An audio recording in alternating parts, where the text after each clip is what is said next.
Hey everybody, it's Tamara Bernadette. I want to talk to you today about what do you do while you're going through all the changes and stuff that God is putting you through, right? I mean, you're already in a trial, you're going through a hard time, you're struggling in something, or you're in the wilderness, or you just feel isolated, right? But we've talked about the work that God's doing in you, in the journaling, in the spending time with Him, and reading your Bible, reading scriptures, and so forth, right? So you're downloading all this wonderful, valuable information. So what are you supposed to do with it, right? So you're getting all this stuff. You're taking in all this information. I mean, God's just downloading all this stuff. And you might not realize it because you might be by yourself, or you're not in groups yet where you can share what you're going through, or you don't know how to quite articulate what is happening, and that's fine. So what do you do? Well, and you might be wondering, does it really make a difference? Because you have no way to measure it, right? Well, here's what I learned, because I was in a period of isolation in the wilderness for a very long time. And I couldn't tell if it was really making a difference.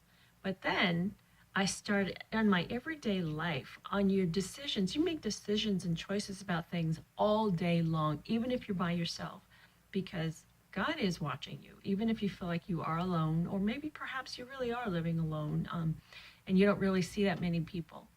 But God sees what you're doing. He sees your heart. So when you begin to make regular everyday choices along your day, it will really make a difference. And you can start to begin to take note of how you're acting, how you're reacting to certain things, your attitude. Are you quick to get quick to get angry about something? You can tell. You can just tell. So for instance, say something. Let's say you're driving. Okay, this is a common one. You're driving. You're on your way to work or on your way home from work, and the traffic is bad. So what happens? Somebody's got road rage, and they start acting a stone fool while they're driving, and you're like, what? And maybe you were the kind of person like I was. I never flipped anybody off. I didn't do that. But my mouth, I'd be just talking about them and just saying, I wish this and I wish that, and just kind of cursing them, and just having a really bad attitude. Or I'd be stuck in traffic, and I'd just be, oh my gosh. I'd be so angry and so frustrated, and that would just set my day. Or it would ruin my night. It just depended on what time of day it was. Or you're at the grocery store. There's a long line, and I was terrible. And I would be so angry, and I would just kind of let everybody in line knew that I was really upset, kind of put out because the line was long. Or maybe some people that were in front of me, their baskets were stuffed, and there was nowhere else to go because they were all like that. But I couldn't leave, because you could say, well, then leave. Well, I didn't, because I needed my groceries. And so I'd be angry. Or attitude, serious attitude. So times like that. Or let's say you might have a bad attitude when you're on the phone talking to somebody. Or maybe you had to call and discuss a bill, or you got charged for something that was wrong, and your whole attitude is bad. And so you're ready to get on the phone, call customer service and let them have it. Let them have it. And then your whole attitude is wrong. Well, here's how you realize that you have changed. Well, first of all, before I say that, is you want to put into practice everything that you have learned. And this is how you will know, or how you can measure it. Let's start with the grocery store. So you're at the grocery store, and you see that the lines are long, or you see that grocery carts are stuffed, or you see that the poor grocery clerk person is frazzled. Maybe they're new and they've got not so nice customer. And so it's going to take a while. So instead of huffing and puffing and rolling your eyes and showing everybody how put out you are and disgusted you are, like your time is more valuable than theirs, don't do that. Instead, just stay calm. Just stay calm. And then try to put yourself in the position of, say, the grocery store clerk who's having a hard time. Try to put yourself in their shoes and think about what they're going through. And then maybe you'll calm down. Or maybe you see the frazzled person that's, the customer, they're frazzled. They don't exactly want to keep other people frustrated. They don't want to keep everybody behind. They don't want to do that. It just happens. That's life. So just imagine putting yourself in their shoes and just stay calm. And if you are wondering what the heck to do while you're there, pick up one of those rag magazines and just read it. Don't take it literal. That's junk, but just peruse through it. It's just fun. It's entertainment. Or look on your phone. Take your smartphone. Take your phone. Make it useful. Look at some of the news. Read the Huffington Post, or look at some posts that you have on maybe your Instagram, or something. Or watch some funny YouTubes or something that's going to be lighthearted. Whatever you do, you don't want to watch or read anything that's going to put you in a worse mood, okay? So you're going to watch things that make you giggle, make you smile, have a better attitude about things, okay? Don't watch the news. Don't do that. But, and then start to think about good things. Start to think about, if it's raining outside and you live in the Northwest and it might be raining a lot, don't get stuck on those dark clouds in the rain. Don't think about that. If it's a lot of rain, then just say to yourself, you know what? I know come spring and summer, it's going to be so beautiful, green and plush. I mean, there's nothing more beautiful in the Northwest than when the sun is out, because it is beautiful. Everything, the flowers, the blossoms, they're so vibrant. It's green, the water's crisp, the air is clean. It's lovely. So know that it's preparing for that weather. I'm just giving you some suggestions. But think along those lines. What am I saying? Think about whatever is lovely, whatever is good. I'll read that scripture for you. Okay, and you can find that in Philippians. That is Philippians 4, 8 and 9.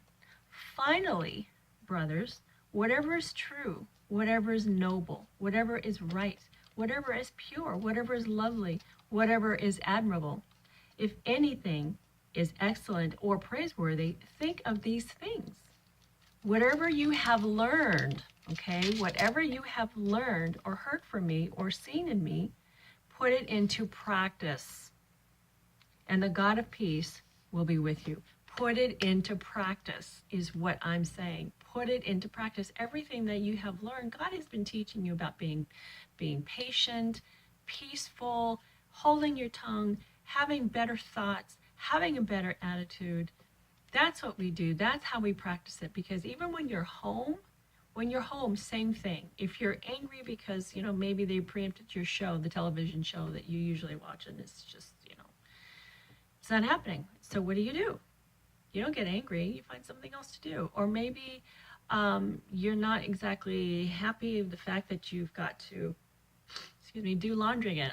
As just an example. Some people really hate doing laundry, but they have to. And they say to themselves, I wish I had somebody that would do laundry. I hate doing laundry. Well, don't go there. Just know, okay, if I do laundry, I'll have some nice, fresh, clean clothes. Or just whatever. Have a better attitude. And make conscious decisions and choices about what you watch on television, what you listen to, movies that you watch. Think on those things. This is how you put into practice whatever is good and lovely and so forth. Okay, that is called your Beatitudes. So have a good attitude. Have a better attitude. It doesn't make things any better for you if you hold on to grudges or if you're constantly feeding on bitterness and anger. It doesn't help you. It only makes things worse. So think about what is good. Think about what you can be grateful for. And there are things, and you might say, I have nothing to be grateful for. I'm so angry. Things are still not working out. I try and I try and I try and I try. It's still not working. With that attitude, it's not going to work. It's just not. It's just not. Having a better attitude is everything. And it's not going to be a perfect journey. No, God's undoing some things. You made bad choices in the past. Things happened. from your past, okay? And God's trying to fix that. And it's not overnight because all that stuff is inside and it needs to be changed. It needs to be adjusted. It needs to be tweaked. You need a whole new thing. And God's doing it in his way, in his timing. And it takes a while because what used to be was so normal for you before. God's got to gently change it, adjust things so that it is new for you. So he has given you a promise and he wants you to be able to walk in those shoes to fit that person he's becoming. Not he's doing something for you and he's giving you the idea and then you kind of fit it, but not really sure. He wants it to be you. He wants it to be you. So if he's called you to be a teacher, but you're not confident, he's not going to put you in a teaching position if he doesn't feel like you're ready. He's got to help you get into that right mindset. So you call yourself a teacher and you feel you are a teacher. And it doesn't mean that, the teachers that's in the regular schools. It could be a teacher of anything, maybe within your job. Maybe the promotion that he has set for you calls for you to be a teacher teacher type, and to really develop those skills. Because when you're teaching, it's a certain way that you carry yourself and conduct yourself in the classroom and amongst people. And you don't want to be just throwing stuff out at them. So he wants to help you to become that person and to own it. That's just an example. He might want you to be a writer. So if you're telling yourself, I want to be a writer, I want to be a writer, I want to be a writer, I want to be a writer, but you're not owning that, he's got to help you get there so that you feel so confident in saying. So if somebody says to you, so what do you do? I'm a writer. Or instead of, so what do you do? Well, I do such and such, and I write sometimes. Oh, are you writing? No, I just like to write. So you're a writer? No, I just like to write sometimes. Oh, okay. Well, what do you want to do with it? I don't know. I write for myself. Knowing good and well you want to be a writer. Well, God wants you to own it, and he's not going to promote you to be a writer until you own it. And that's how it is for anything. He wants you to be whatever it is he wants you to be. He wants you to own it. He wants you to embrace it. Okay? He wants you to embrace this change that he's doing in you, and don't resist it. So having a good attitude is going to help you get there faster. That's what I say. Because the longer that you push away and you have a bad attitude, a negative attitude, you keep blaming others and blaming things and blaming your past and circumstances and hiding and just constant resisting and being hard to be around. Because trust me, people like that are hard to be around. So if you're like that, stop it. People don't like to be around people who are constantly negative or just can't see the positive in anything. It is so old. So look at what's good in your life. There is good. There is good. The fact that you're breathing is good. The fact that you can hear, you can see, you can walk, you can speak, you can read. These are good. It's the beginning of everything. Okay, you have an imagination. You're creative. Use what God has given you. Like I said, put into practice the things that he has been teaching you. Do it. And that's how you can tell if you are gaining and learning from everything that you have been doing with your practices, with your disciplines. Is how is your attitude? Is your mind changing? Is it good? Or do you still have a terrible mouth? Do you still have a negative attitude? Then you need to go back to the Word.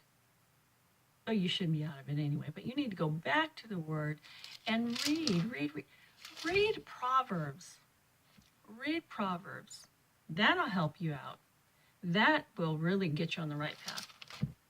But that's what I wanted to tell you, was put into practice the things that he's told you.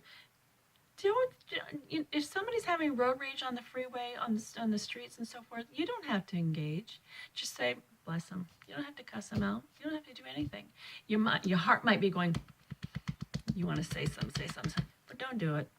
Just calm yourself and think of what is good. Ignore the situation. If they persist, then and they want to cut you off or whatever, just kind of like, be my guest. Go ahead. Don't engage. God will help you. And if it's hard for you, you say, Lord, help me. Give me a better attitude.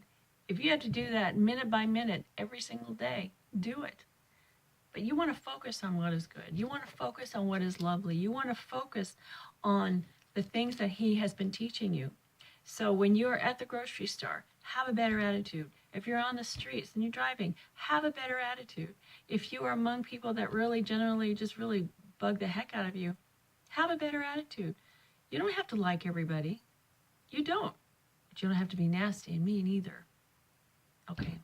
So anyway, focus on what is good, what is lovely, and remember to put into practice that the Lord has been teaching you: kindness, goodness, gentleness, and having that joy of the Lord. And what does that mean? It doesn't mean you have to be happy 24/7. No, because that's not realistic. But having the joy of the Lord, which is a peace, it's a calm, it's a knowing that God is taking care of you and he loves you, and it's a confidence is what that is. So anyway, that's what I wanted to talk to you about today. And again, and that was from Philippians 4, 8, and 9. So anyway, that is the topic lesson for today. Thank you for visiting my site. Don't forget to please subscribe and head on over to my website, TamaraBernadette.com, and my Facebook page, which is Girl Changed. So thank you. Don't forget to like so that when I post again, you'll be the first to know. Anyway, take care. God bless you. Bye-bye.